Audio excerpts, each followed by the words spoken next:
بسم اللہ الرحمن الرحیم۔ السلام علیکم ناظرین، ریڈ زون سے میں ہوں علی رضا الوی اور میرے ساتھ موجود ہیں جناب مسر برلاس۔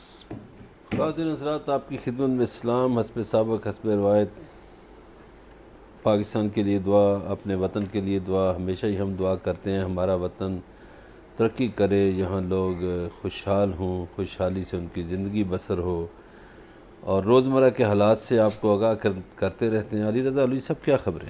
جی، آج مسلم لیگ کے رہنماؤں نے لاہور اور اسلام آباد میں پریس کانفرنسیں کی، جس میں انہوں نے بہت سارے سنگین سوالات بھی اٹھائے، اعتراضات بھی کیے، الزامات بھی عائد کیے، اور یہ بھی کہا کہ شہباز شریف اب تیسری بار جیل نہیں جائیں گے اور نہیں ان کو نہیں جانے دیا جائے گا۔ پھر مریم اورنگزیب نے یہاں اسلام آباد میں پریس کانفرنس کرتے ہوئے کہا کہ کچھ سوال کیا کہ چینی اور آٹا کے کمیشنز جو ہیں وہ کدھر گئے ہیں، اور جس کے جواب میں شہباز گل نے بھی کچھ باتیں کیں۔ شہباز گل کے جواب میں طلال چودھری نے بھی کچھ باتیں کیں۔ ان ساری صورتحال کا جائزہ لیں گے۔ پھر آج کوئٹہ میں بلاول بھٹو زرداری نے ایک جلسہ خطاب کیا۔ وہاں مسلم لیگ نون کے 2 قاداور لوگ ثناء اللہ زہری اور عبد القادر بلوچ، انہوں نے پاکستان پیپلز پارٹی میں شمولیت کا اعلان کیا، اور یہ کہہ کے اعلان کیا کہ نواز شریف بہت بے وفا آدمی ہیں، ان سے وفا کی توقع نہیں کی جا سکتی، انہوں نے ہمارے ساتھ بہت زیادتی کی ہے، اور انہوں نے یہ بھی کہا کہ ہمیں توقع ہے کہ بلاول بھٹو زرداری نواز شریف کی طرح ہمارے ساتھ نہیں کریں گے۔ پروگرام کے آخری حصے میں افغانستان کی صورتحال پر بات کریں گے، کیونکہ افغانستان کے 4 صوبائی دارالحکومتوں پر طالبان نے قبضہ کر لیا ہے مکمل طور پر، اور 4 صوبائی دارالحکومت ایسے ہیں جہاں جزوی طور پر قبضہ کیا ہوا ہے، جبکہ لشکر گاہ میں بمباری اتنی ہو چکی ہے فضائیہ کی طرف سے، ان کی افغان فضائیہ کی طرف سے، کہ وہ بازار، وہ شہر جو ہے وہ لاشوں سے سڑکیں بھری ہوئی ہیں۔ اس پہ بھی بات کریں گے، لیکن اس سے پہلے کہ میں مسر برلاس صاحب کی طرف بڑھوں، آپ کو سناؤں گا کہ لاہور میں پریس کانفرنس کرتے ہوئے عطا تارڑ نے آج کیا گفتگو کی، انہوں نے کس طرح کی زبان استعمال کی، کیا دعویٰ کیا، ان کی بات سنتے ہیں اور اس کے بعد پھر تبصرہ کرتے ہیں۔ ایک بات عمران نیازی صاحب اور چیئرمین نیب صاحب، آپ کان کھول کے سن لیں، اس دفعہ شہباز شریف کو ہم جیل نہیں جانے دیں گے۔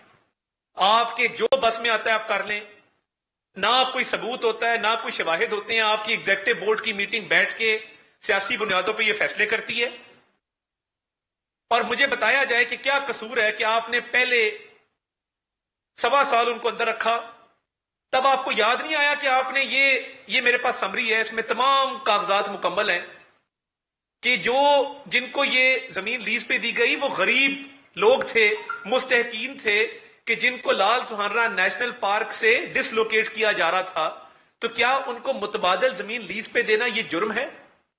تو اس طرح کے اوچھے ہتھ کنڈوں سے ہم گھبرانے والے نہیں ہیں۔ ابھی ایف آئی اے کی طرف سے جو کیس اثاثوں کا بنایا گیا ہے، یہ کیس آلریڈی نیب اس کی تحقیقات کر چکا ہے، 58 والیومز اس کے آپ عدالت میں جمع کر چکے ہیں، ٹرائل چل رہا ہے، ایک دھیلے کی کرپشن ثابت نہیں ہوئی۔ جب اثاثوں والے کیس میں ہائی کورٹ بیل لیتا ہے تو ہائی کورٹ میں نیب کہتا ہے کہ جی شہباز شریف پہ کرپشن کا الزام تک نہیں ہے۔ تو آپ جب یہ سیاسی کیسز بناتے ہیں تو کیا آپ نہیں دیکھتے کہ ان کیسز کے اندر نکلنا کچھ نہیں ہے؟ جی مسر برلاس صاحب، یہ اس گفتگو میں بہت سارے سوالات پیدا ہوتے ہیں، اس گفتگو سے ایک ایک کر کے بات کرتے ہیں۔ ایک تو ان کی گفتگو سے یہ لگتا ہے کہ اب ان کو ڈر ہے کہ شہباز شریف شاید گرفتار ہونے والے ہیں، یہاں سے بات شروع کرتے ہیں۔ یہ صحیح ہے، آپ کی بات، آپ کا تجزیہ بالکل درست ہے۔ یہ اسی لیے شاید یہ پریس کانفرنس سجائی گئی تھی کہ کہیں نہ کہیں سے خوف پیدا ہو چکا ہے کہ میاں شہباز شریف جو ہے وہ گرفتار ہونے والے ہیں۔ نیب کے کیسز تو الگ ہیں، جو ایف آئی اے کی انکوائریاں ہیں، اس میں بھی میاں شہباز شریف صاحب نے کہا کہ اچھا وہ پیسے میرے بیٹوں کے نکلے ہیں، میرے تو نہیں نکلے، اچھا میں پوچھ دوں گا۔ پھر کہا اچھا ان کے کیسے نکل آئے؟ تو وہاں بھی یہ مطمئن کرنے سے قاصر رہے۔ اچھا نیب میں بھی بہت سی چیزیں ہیں، تو اب کہیں نہ کہیں سے ان کو خدشہ ضرور ہے۔ ایک اور بات میں بتاتا چلوں، یہ میاں نواز شریف، میاں شہباز شریف اور ان کے جو ہمدرد ترجمان ہیں، یہ ہمیشہ ایسی کرنسی کا نام لیں گے جس کا وجود نہیں ہے۔ مثلا یہ کہیں گے دھیلا، مثلا یہ کہیں گے دمڑی، مثلا یہ کہیں گے پائی۔ اب یہ کرنسیاں ہے نہیں، ان کا وجود نہیں ہے، ڈالرز کی بات کریں، روپے کی بات کریں، پاؤنڈز کی بات کریں، یورو کی بات کریں، ریالوں کی بات کریں، دینار کی بات کریں، جو کرنسیاں ہیں ان کا تو نام نہیں لیتے، تو جن کا وجود نہیں ہے ان کا نام لیتے ہیں کہ دھیلے کی کرپشن نہیں ثابت ہوئی۔ وہ دھیلا ہے کہاں بھائی؟ صحیح ہے، چلیں یہ ہے، لیکن یہ انہوں نے یہ سوال اٹھایا کہ آپ نے 1.25 سال قید رکھا ہے اور آپ سے کچھ نکلا نہیں ہے۔ پھر انہوں نے یہ بھی کہا کہ نیب نے لاہور ہائی کورٹ میں جا کے جو بیان دیا ہے اس میں یہ کہا ہے کہ ان کے خلاف کچھ الزامات نہیں جو کچھ ثابت نہیں ہوا، پروف نہیں ملے۔ اچھا، یہ انہوں نے کہا ہے نا، ہاں جی نیب نے تو نہیں کہا، کورٹ نے بھی نہیں کہا۔ جی کورٹ نے ان کو ضمانت دی ہے، جیسے بہت سے لوگوں کو ضمانت دیتی ہے کورٹ، اور کیس ختم نہیں ہوتا۔ جیسے میاں نواز شریف کی سزا معطل ہے، یہ بھی ہم نے پہلی دفعہ دیکھا کہ ملزمان کی، مجرموں کی سزائیں اس طرح معطل ہوتی، جیسے مریم نواز کی سزا معطل ہے۔ ملک کی جو باقی خواتین ہیں ان کی سزا کیوں نہیں معطل کر دیتے؟ وہ بھی تو خواتین ہیں، ٹھیک ہے۔ وہ بھی کسی کی بہنیں ہیں، کسی کی بیٹیاں ہیں، کسی کی بیوی ہیں، جی جی تو وہاں ان کو یاد نہیں آتا کہ وہاں بھی تقدیس مشرق ہے، وہاں بھی عورت ہے، تو ایک خاص عورت کو دے دینا ریلیف کہ ہاں جی یہ چھٹی پہ ہے جی، سزا معطل ہے۔ تو یہی جس کورٹ کی انہوں نے مثال دی، اس کورٹ میں آپ کو پتہ ہے چھٹی والے دن بھی ان کو ریلیف ملتا رہا، اور وہ جو اس وقت چیف جسٹس تھے وہ بھی چونکہ ان کی پارٹی سے بڑا ان کا تعلق واسطہ تھا، رشتہ داریاں تھیں، تو وہ ایک طرح سے سہولت دیتے رہے۔ صحیح، چلیں۔ اچھا، ایک ان کا یہ کہنا یہ ہے کہ نیب کا بورڈ آف ایگزیکٹو جو ہے، ایگزیکٹو کا بورڈ بیٹھتا ہے، وہ فیصلہ کرتا ہے، وہ سیاسی فیصلہ کرتا ہے، وہاں سوچا جاتا ہے اب اس کو پکڑنا ہے تو پکڑ لیا جاتا ہے، کوئی تحقیق کا کوئی ایسا عمل نہیں ہے، کوئی انکوائری کا، کوئی تفتیش کا جامع عمل نہیں ہے جس کی بنیاد پہ گرفتاریاں ہوتی ہیں۔ یہ کیا ان کا دعویٰ ٹھیک ہے یا غلط الزام ہے؟ یہ ان کا الزام ہے۔ اچھا، میرے علم میں علوی صاحب یہ ہے کہ نیب اس وقت تک کیس نہیں بناتا جب تک ان کے پاس چیزوں کے کچھ شواہد نہ آ جائیں۔ ایسے نہیں کہ ہوا میں کیس بنا دیں۔ یہ جو مقدمے لٹکانے والی بات ہے، اس پہ بھی میں بتاتا ہوں کہ یہ کیوں لمبے ہوتے ہیں، نیب کو کیوں طویل مسافت طے کرنا پڑتی ہے۔ مثلا انہوں نے میاں شہباز شریف پہ تحقیق شروع کی، انہوں نے کہا جی میں نے تو اللہ رکھے کو کہا تھا، اللہ رکھے نے کہا جی وہ تو 40 بندے اور ہیں جن کو ہم نے کہا تھا کہ ادھر سے پیسے ادھر کریں، ان 40 میں سے 2 پکڑے جاتے ہیں، 25 بیرون ملک چلے جاتے ہیں، 10 چھپ جاتے ہیں۔ صحیح ہے۔ اچھا، ان کو ڈھونڈتے ڈھونڈتے ٹائم لگتا ہے، پھر ان کو جب پہنچتے ہیں تو وہ کہتے ہیں جی وہ ایک بندہ تو جا کے انگلینڈ میں بیٹھ گیا ہے، اصل بندہ ہی وہ ہے۔ صحیح۔ تو ان کی تفتیش اور تحقیق میں یہ لوگ تعاون نہیں کرتے، صحیح۔ بلکہ تاخیری حربے استعمال کرتے ہیں۔ اور پھر یہ بھی ہوتا ہے کہ اگر وہ 40 تک بھی پہنچ جائیں تو وہ بتاتے ہیں جی وہ تو 20 بندے اور ہیں، اصل میں تو ان کا تھا مال۔ ٹھیک ہو گیا۔ تو صحیح، یہ ایک ان کا حربہ ہے جو تاخیر کا باعث بنتا ہے۔ یہی نہیں استعمال کرتے، پیپلز پارٹی والے بھی کرتے ہیں اور پارٹیوں جو بھی کرتی کڑوکے ہیں۔ میں آتا ہے وہ اس طرح کی بات کرتا ہے۔ لیکن ایک اور سوال اٹھایا، انہوں نے کہا کہ وہی کیس جن پہ نیب کام کر رہی ہے، نیب انکوائریاں کر رہی ہے، نیب بلا رہی ہے، پوچھ رہی ہے، وہی کیس جو ہے FIA نے کھول لیے ہیں۔ تو یہ ایک کیس ہر ادارہ جب جس کا دل چاہے کھول سکتا ہے، یہ کوئی قانونی پوزیشن کیا ہے؟ ابھی دیکھیے اینٹی کرپشن بھی کیس دیکھتا ہے، نیب بھی دیکھتا ہے، FIA بھی دیکھتا ہے، 3 ادارے دیکھتے ہیں نا، تینوں کی لمٹس الگ الگ ہیں اور تینوں کا دائرہ اختیار الگ الگ ہے۔ بعض کیس ایسے ہیں جو اینٹی کرپشن دیکھے، ابھی تو انہوں نے اینٹی کرپشن کا نام نہیں لیا، وہ بھی دیکھیں گے بعض، خاص طور پر یہ جو شاملاتی زمینوں پہ قبضے ہیں یا سرکاری افسران کی جو چیزیں ہیں اس پہ. پھر ایف آئی اے کا ایک الگ عمل ہے. آپ دیکھیے ہم عام زندگی میں بھی دیکھتے ہیں کوئی کیس آ جاتا سامنے, وہ کہتے ہیں یہ پولیس کیس ہے. ایک اور آتا ہے کیس تو کہتے ہیں نہیں یہ ایف آئی اے کا کیس ہے, یہ پولیس کا نہیں. تو مختلف محکموں نے اپنی اپنی حدود کا تعین کر رکھا ہے یا قانون میں تعین ہے. تو وہ اگر میاں صاحب نے سارے جرم کیے ہوں تو سارے ادارے تحقیق کریں گے. ٹھیک ہو گیا جی. مریم اورنگزیب کہتی ہے کہ بڑا ووٹ چور, آئین شکن اور جھوٹے مدتوں سے یہ شور مچا رہے ہیں کہ نواز شریف اور شہباز شریف کے بیانیے میں فرق ہے, دونوں کا بیانیہ ایک ہے اور وہ بیانیہ یہ ہے کہ ووٹ کو عزت دو. آپ کا کیا خیال ہے؟ دیکھیے لوگوں نے کیا شور مچانا ہے. ایک تو میں اکثر و بیشتر یہ کہتا ہوں کہ ہمارے سیاستدانوں کو وہ کسی طرف کے بھی ہوں انہیں اخلاقیات سے گرنا نہیں چاہیے, اخلاقیات کو ملحوظ خاطر رکھنا چاہیے. بات کریں ٹھیک ہے, دلیل کے ساتھ کریں.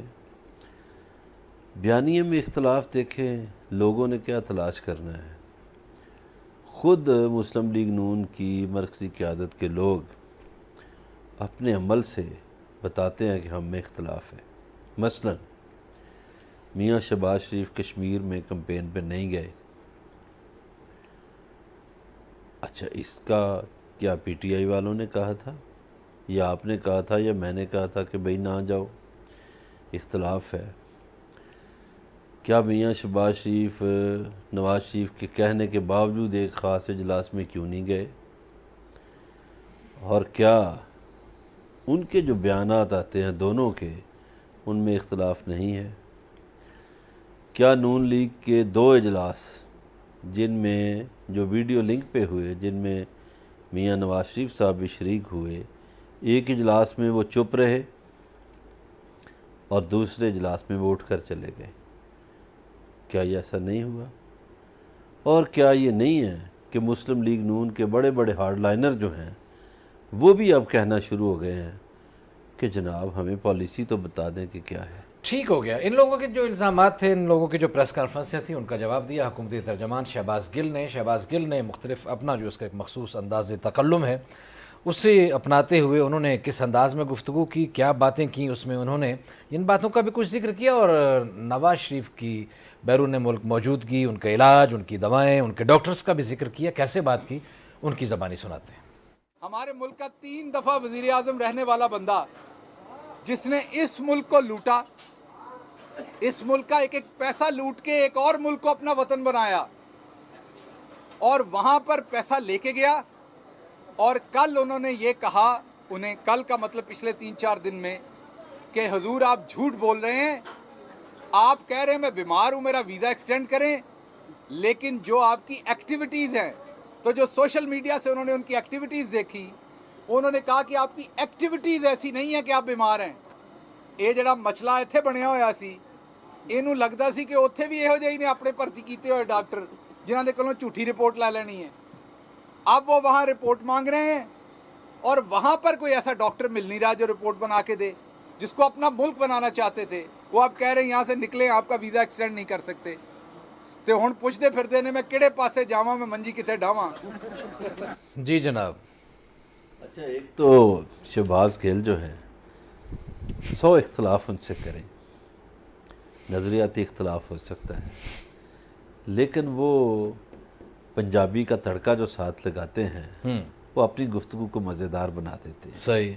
مثلا یہ جو چیزیں ہیں یہ ہمارے پنجاب میں اکثر استعمال ہوتی تھیں, جملے استعمال ہوتے ہیں, میں منجی کتھے ڈاواں, میں کیڑے پاسے جاواں, اور مچلا بنیا ہویا.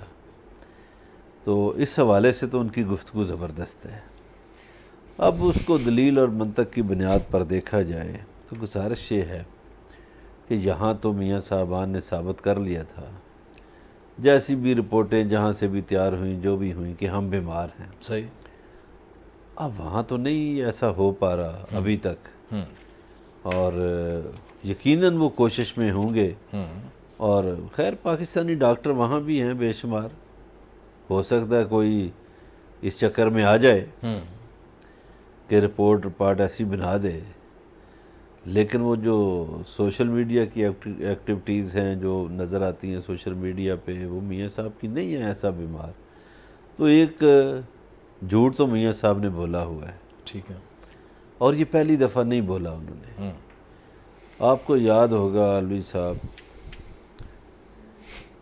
اسی شہر میں ہم مختلف اخبارات میں یا میڈیا ہاؤسز میں کام کرتے رہے کہ کس طرح جب یہ بھاگے تھے سعودی عرب، ایک تو انہوں نے ہاتھ کیا تھا اس وقت ARD کی قیادت سے، اور پھر یہ تسلسل کے ساتھ قوم کے ساتھ جھوٹ بولتے رہے کہ ہمارا پرویز مشرف سے کوئی معاہدہ نہیں. حتیٰ کہ جب یہ لوگ گئے تو انہوں نے ساتھ والے کمرے میں غوث علی شاہ کو بھی نہیں بتایا، مہتاب عباسی کو نہ بتایا، شاہد خاقان عباسی بھی ادھر ہی تھے، اور بھی ان کے کئی ساتھی قیاد میں تھے. چودھری برادران ناراض اسی وجہ سے ہوئے ٹھیک تھے. ہے. تو جھوٹ انہوں نے مسلسل بولا کہ جناب کوئی معاہدہ نہیں، اور لوگوں کو ادھر مذہبی جذبات سے کھیلنے کے لیے کہ دیکھیں جی وہ رب نے اپنے گھر بلا لیا ان کو، یہ ان کی سیاسی چالیں تھیں. تو جھوٹ تو انہوں نے بولا. اب جو دوسری ان کی صاحبزادی ہیں میاں نواز شریف صاحب کی، انہوں نے عدالت کے سامنے بھی جھوٹ بولا. انہوں نے وہ فونٹ ہی تیار کر دیا کہ کمپنی سے پہلے ہی وہ فونٹ تیار ہو گیا. ٹھیک ہے، ان کا جواب آ گیا. ان کے جواب میں پھر طلال چودھری بولا ہے. طلال چودھری یار بڑے دنوں کے بعد بولا، اور اس نے کہا کہ خواتین کو ہراساں کرنے پر یونیورسٹیوں سے نکالے جانے والے PTI کے ترجمان ہیں. انہوں نے کہا امریکی عدالت کا بھگوڑا شہباز گل پاکستان میں مشیر بنا بیٹھا ہے. ہاں، یہ فیصل آباد، چونکہ وہ بھی فیصل آباد کے ہیں، وہ بھی فیصل آباد کے ہیں، تو خواتین کے ہراساں کرنے پہ میں اب کیا بات کروں. اس پہ طلال چودھری صاحب کو بھی سوچنا چاہیے کہ وہ کس طرح تنظیم سازیاں کرتے رہے ہیں، اور میں تو اس پہ بات نہیں کروں گا جی زیادہ. ہاں، کرنی بھی نہیں چاہیے. اور دونوں کا مطلب ہے طلال چودھری صاحب بھی تنظیم سازی میں ملوث پائے گئے، اور یہ بھی اگر اس طرح کے کارنامے کر کے پاکستان کا نظام چلانے کے لیے آئے ہوئے ہیں تو دونوں طرف سے ہی سوچنے کی بات جو بھی، ہاں جو کوئی بھی ہو. اگر اس الزام میں کوئی صداقت ہو تو یہ قابل غور بات ہے. اور ویسے وزیر اعظم عمران خان صاحب کو بھی اس پہ میرا خیال ایکشن لینا چاہیے، تحقیق کرنی چاہیے. یہ الزام اگر غلط ہے تو طلال کے خلاف جو ہے اس کو نوٹس بھیجنا چاہیے، اور اگر یہ درست ہے تو پھر اس کے خلاف ہونا چاہیے. بات چیت کا سلسلہ جاری ہے. ہمارے ساتھ رہیے گا، ملتے ہیں ایک بریک کے بعد.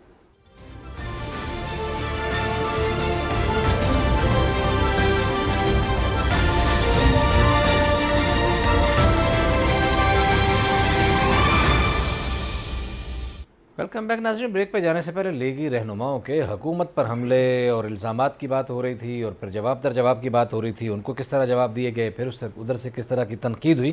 لیکن مسلم لیگ نون بلوچستان میں بڑی مشکلات کا شکار ہے. مسلم لیگ نون کے 2 سرکردہ رہنما اور سابق وزیر اعلیٰ بلوچستان نواب ثناء اللہ زہری، اور ایک دوسرے لیڈر جو ہیں عبدالقادر بلوچ جو وفاقی وزیر بھی رہے، انہوں نے آج پاکستان پیپلز پارٹی میں شمولیت کا اعلان کر دیا. وہاں جلسہ تھا. بلاول بھٹو زرداری نے وہاں خطاب کیا. بلاول بھٹو زرداری نے وہاں یہ بھی دعویٰ کیا کہ بلوچستان میں آئندہ حکومت پاکستان پیپلز پارٹی کی ہوگی، اور بھی انہوں نے بہت ساری گفتگو کی. پہلے آپ کو وہ سناتے ہیں، پھر مظہر اللہ صاحب سے تبصرہ لیتے ہیں. جنرل قادر بلوچ صاحب کو اور سردار ثناء اللہ زہری صاحب کو، سابق وزیر اعلیٰ صاحب کو پاکستان پیپلز پارٹی میں خوش آمدید کہتا ہوں.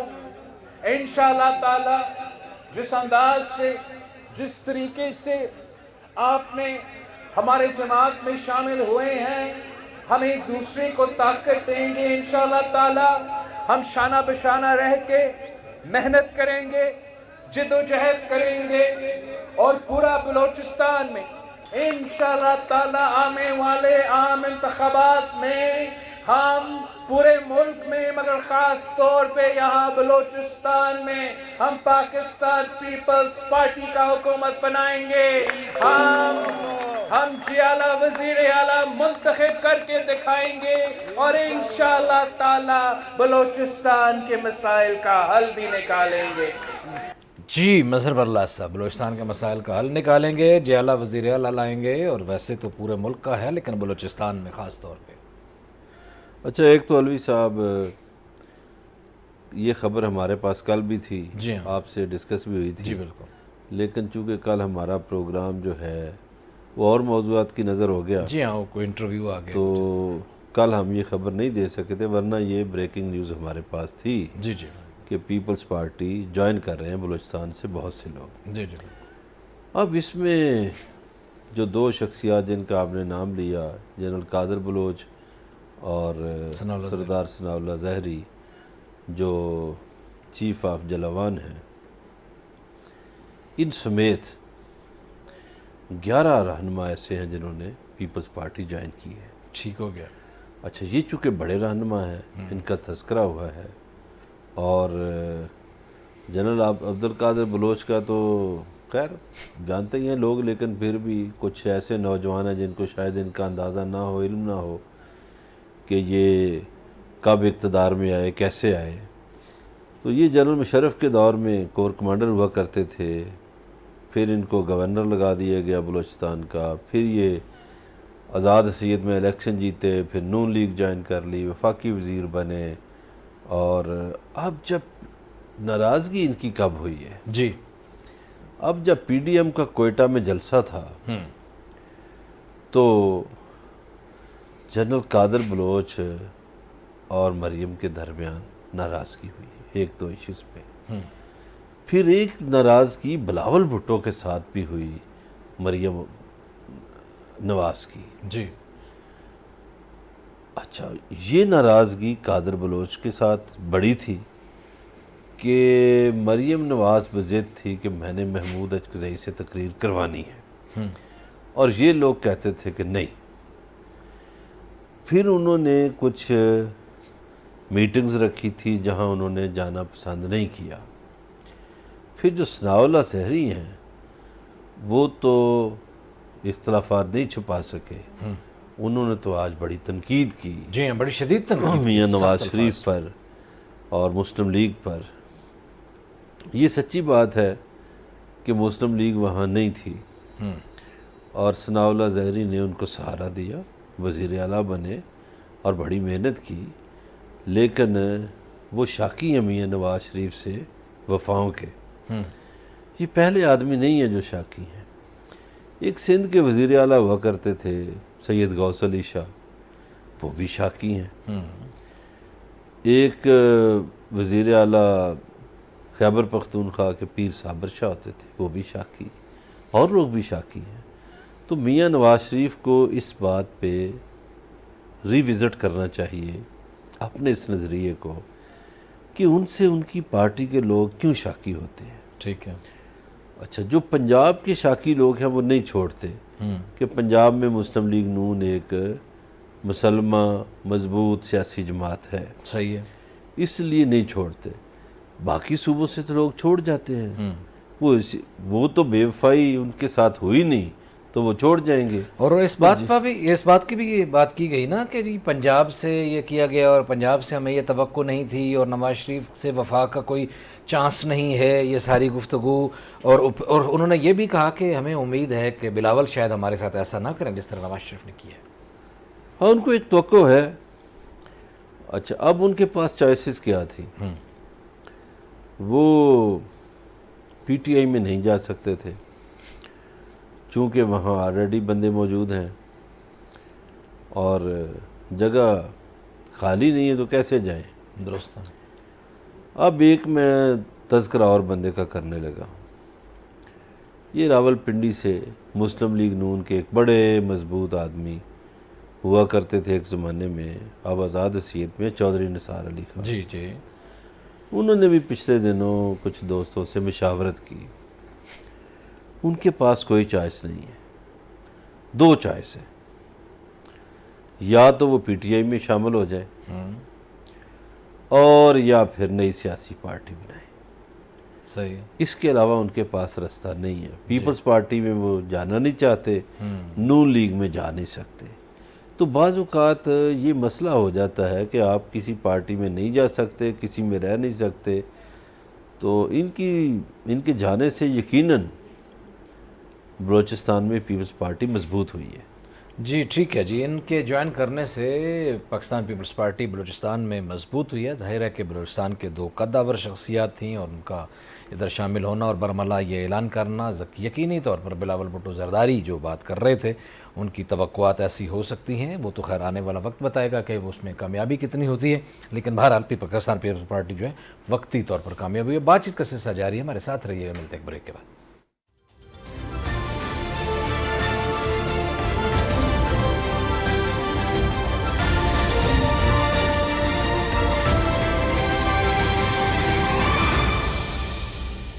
ویلکم بیک ناظرین. مظہر برلاس صاحب، حکومت کی بھی بات ہو گئی، اپوزیشن کی بھی ہوگی، پاکستان پیپلز پارٹی کی بھی ہوگی، مسلم لیگ نون کی بھی ہوگی. میرا خیال ہے تھوڑی سی عوام کی بات بھی کر دیں. اور عوام کا مسئلہ یہ ہے کہ وہ کہتے ہیں کہ جینا مغبر ہو گیا ہے، جینا مشکل ہو گیا ہے، بڑی اذیت ناک مہنگائی ہے، آٹا، چینی، دوائیاں، کیا چیز ہے، پیٹرول کیا ہے جو مہنگا نہیں ہے. کیا کیا جائے؟ لوگوں کہتے ہیں کہ کیا تبدیلی جو ہے یہ صرف مہنگائی کے لیے آئی تھی؟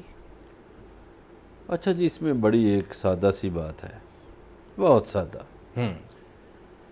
کہ کسی بھی حکومت کی مضبوطی یا مقبولیت دونوں باتوں کا اندازہ اس بات سے لگایا جا سکتا ہے کہ عام آدمی اس سے کتنا خوش ہے. پاکستان میں اگر ہم دیکھیں تاریخی اعتبار سے تو یہ ایوب کے دور کا جو آخری ٹینور تھا جی ہاں، اس میں بھی مہنگائی کے خلاف باتیں ہوئیں، جی جی، جلوس نکلے، احتجاج ہوئے. بھٹو صاحب کے دور میں آپ کو یاد ہے کہ کمپنی باغ سرگودا میں ایک آدمی نے جوتا لہرا دیا تھا تو بھٹو صاحب نے کہا ہاں مجھے پتہ ہے جوتے کی قیمت زیادہ ہو گئی ہے. اچھا، ضیاء الحق کا جو دور تھا وہ تو آپ کو پتہ ہی ہے، افراتفری پیدا کرنے کے لیے وہ دور تھا جس میں معاشرے میں تعصبات بڑھے، نفرتیں بڑھیں، دوریاں پیدا ہوئیں اور ان دوریوں سے بہت سی بیماریوں نے جنم لیا جس کا شکار آج بھی ہم ہیں. میاں نواز شریف کے دور میں بھی پیٹرول پمپوں پہ لائنیں لگتی رہیں. نہیں آپ ٹھیک فرما رہے ہیں، لیکن ہمارے پاس کیونکہ وقت کی قلت ہے، یہ ماضی کے ساری بات ہے. صحیح ہے. ہاں، ان لوگوں کو تو بہتری کے لیے لایا گیا. گزارش ہے ایک ہی فارمولہ بتا دیا نا، انہوں نے کہا کہ ہم یہ بہتر کر دیں گے، گھر دیں گے، مکان دیں گے، نوکریاں دیں گے، یہ کر دیں گے. مقبولیت کا پیمانہ ایک ہی ہے کہ عام آدمی کتنا خوش ہے کسی بھی حکومت کا، صحیح، وہ کوئی بھی ہو. حوالے اس لیے دیے کہ لوگوں کو یاد رہے. ٹھیک ہے، صحیح. پیپلز پارٹی کے دور میں بھی، نون میں بھی اور موجودہ دور میں بھی مہنگائی سے لوگ تنگ ہیں. صحیح ہے. حکومت کو سوچنا چاہیے اپنے آپ کو مقبول رکھنے کے لیے کہ وہ مہنگائی پہ کنٹرول کریں، ورنہ وہ مقبول نہیں رہیں گے اور مضبوط بھی نہیں رہیں گے. یہ بھی ایک دعویٰ کیا گیا تھا جی کہ اتنے ہزاروں اتنوں اربوں کی کرپشن ہوتی ہے تو وہ تو کرپشن کرنے والے تو گزر گئے، چلے گئے، تو اب وہ کرپشن یقیناً رک چکی ہوگی. اب وہ رک چکی ہے تو اگر اس کے اعداد و شمار جمع کیے جائیں تو بڑی ڈھیر ساری رقم بنتی ہے. کچھ لوگوں نے ہماری مدد بھی کی، کچھ کورونا کے دوران بھی مدد ہوئی، کچھ دوستوں نے بھی مدد کی، تو کیوں نہیں معاملہ ٹھیک؟ گزارش یہ ہے کہ جب میں بات کروں پھر آپ کہتے ہیں کہ ٹائم تھوڑا ہے. اب یہ ایسا لمبا موضوع آپ نے چھیڑ دیا ہے کہ جو سود در سود قرضے چڑھے ہوئے تھے اس ملک پہ وہ بھی کسی نے اتارنے تھے، اور ان کا سود شاید قرضوں سے بھی بڑھ چکا ہے. ٹھیک ہے، اتنا سود ہو گیا ہے. تو ملک کو، ہمارا ملک تو ڈیفالٹ کے قریب تھا، اللہ نہ کرے ایسا کبھی ہو، تو اس کو پٹری پہ بھی چڑھانا تھا معیشت کو، ترقیاتی کام بھی ساتھ کرنے ہیں. ہم تو حکومت سے گزارش ہی کر سکتے ہیں نا کہ جناب مہنگائی کی طرف توجہ کریں، ٹھیک ہے، اور مہنگائی ختم کریں. صحیح ہو گیا. مظہر برلاس صاحب، افغانستان کی صورتحال بڑی خوفناک ہو چکی ہے اور افغانستان میں اس وقت تک 4 صوبائی دارالحکومت جو ہیں، زرنج، شبرغان، قندوز اور سیرے پل، ان کے اوپر مکمل طور پر طالبان کا قبضہ ہو چکا ہے، جبکہ قندھار، ہرات، لشکرگاہ اور تعلقان پر جو ہے جزوی طور پر قبضہ ہو چکا ہے. لشکرگاہ کی سڑکیں جو ہیں وہ لاشوں سے بھر چکی ہیں، وہاں فضائی بمباری کی یہ صورتحال ہے. دیکھیے وہاں گمسان کی جنگ ہے. امریکہ اور برطانیہ نے کہا ہے کہ اپنے شہریوں سے کہ وہ افغانستان سے فوراً نکل جائیں. اس کا مطلب ہے کہ امریکہ اور برطانیہ کو اندازہ ہے پسپائی کا کہ جو ان کی حکومت کھڑی تھی وہ کہاں تک پسپا ہو سکتی ہے۔ ٹھیک ہے، طالبان کے قدم بڑھتے جا رہے ہیں، رک نہیں پا رہے، صحیح، اور ان کے آگے جو بھی آتا ہے وہ سرنڈر کرتا ہے یا موت کے منہ میں چلا جاتا ہے۔ تو ان کا سفر کامیابیوں سے جاری ہے۔ جنگ گمسان کی ہے، دعوے بہت کیے جا رہے ہیں، لیکن اگر ان دعووں کی حقیقت کو دیکھیں تو طالبان فاتح ہیں اس وقت۔ طالبان جو ہے وہ بالکل فاتح نظر آ رہے ہیں، اور اس وقت ایران اور افغانستان کی جو سرحد ہے وہ بھی بند ہو چکی ہے۔ طالبان جو ہے وہ مزار شریف کے قریب بھی پہنچ چکے ہیں، بہت سارے ٹھکانوں پہ قبضہ بھی کر چکے ہیں، اور اس کے علاوہ باقی جو تعلقان کی جو جیل ہے وہ بھی توڑ کے بہت سارے لوگوں کو وہاں رہا کروا لیا گیا ہے۔ ایسے لوگ جو طالبان کے وہاں جو لوگ تھے، جو وہ قیدی تھے، ان کو بھی رہا کرا لیا گیا ہے۔ آج اتنا ہی، آپ سے ملاقات ہوگی اگلے پروگرام میں۔ اپنا خیال رکھیے گا، اللہ نگہبان۔